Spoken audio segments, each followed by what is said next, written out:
गिरिधर गोविंद गोपाल की जय। श्रीमद सद्गुरु सरकार की जय।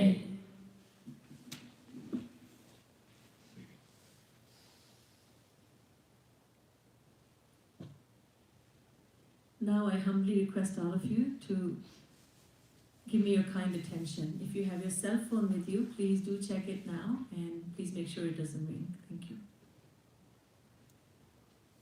Now I'll begin my topic for these 5 days, which is the science of devotion. Devotion is called bhakti in Sanskrit. Let's first find out the definition of bhakti. What is devotion? Our Hindu scriptures have defined bhakti, not in just one way, but in many ways. Many definitions have been given.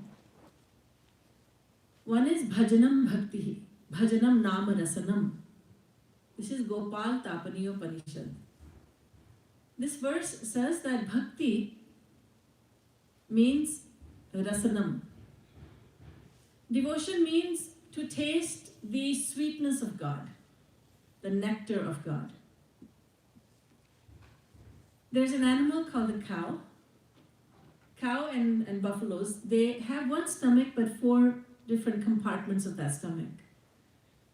So when you see a cow, usually you see it chewing something. It's chewing the cud. When a cow eats its food, it partially chews the food enough to swallow it and to put it into some time.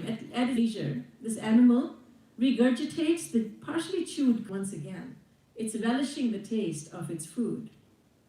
In the very same way, when we mentally taste the sweetness of God, when we relish another definition given is bhago bhakti. What is bhakti? Bhakti means to understand fully that I am a part and parcel of God, that I belong to God. God is mine and I belong to God. That is what bhakti is. God is the master, the soul is the servant. Gauranga Mahaprabhu says, Jivere Shwarupa hoy Krishnera Nityadas. The individual soul is an eternal servant of Sri Krishna. It's like this. Let me give you an example. There's a tree. The tree has many parts to it. The roots are a part of the tree, very important. The roots absorb water and nutrients from the ground, and they nourish the tree with that. But they are part of the tree, so they are serving the tree. Similarly, branches and leaves, they absorb air from the atmosphere, and they feed the tree, they nourish the tree, they serve the tree. Every part of the tree is continuously working to serve the tree so that the tree remains alive and it flourishes. Another example is that of our body. Various parts of our body are always working for the sake of the soul because they are servants of the soul. Our eyes, for example, are always looking here and there. We're looking at people, we're looking at objects, we're looking at places, we're looking at other creatures. Why are we looking? What are the eyes doing? They're seeing something or the other. The mind is telling the eyes, look over there. Why? Because by seeing this person, the soul might become happy. So look at various people and objects. The eyes are doing that to serve the soul, to make the soul happy. The ears are trying to listen to beautiful sounds for one purpose only, and that is to make the soul happy. The tongue says, I want to taste delicacies. I want Mediterranean food today. Today I want Oriental food. Today I want East Indian food. Now I want West Indian food. I want North Indian, South Indian food. The tongue is always trying to taste delicacies that the world has to offer. Why? Nothing is done without a purpose. The tongue is trying to taste delicacies for the sake of the soul, just to make the soul happy.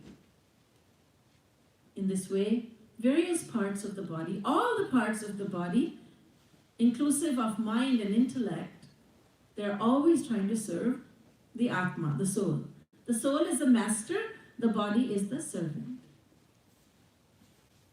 Now, just as the soul is the master of the body, in the same way, the soul also has a soul. That is the supreme soul, the soul of all souls. Shri Krishna becomes like the body of Shri Krishna. Shri Krishna is the soul of the soul. The Vedas say, Yasya Atma Shariram, Yasya Ksharam Shariram. The soul is the body of Shri Krishna. Shri Krishna is the soul. So now, just as the body, along with the mind and intellect, man and buddhi, it's always trying to serve the soul. In the same way, the soul should always be trying to serve Shri Krishna, its soul, the soul of all souls. So to understand that I am a part of Shri Krishna, I am a part of God, that is what bhakti is. This is another definition. Still another definition is, we're trying to understand what bhakti is. And spiritual scholars are telling us many definitions. Another definition is bhanjanam bhakti. Bhakti means, devotion means that which puts an end to ignorance. Devotion ends all ignorance. The ignorance that we all suffer from. The ignorance that I am the body. We identify so much with the body, don't we?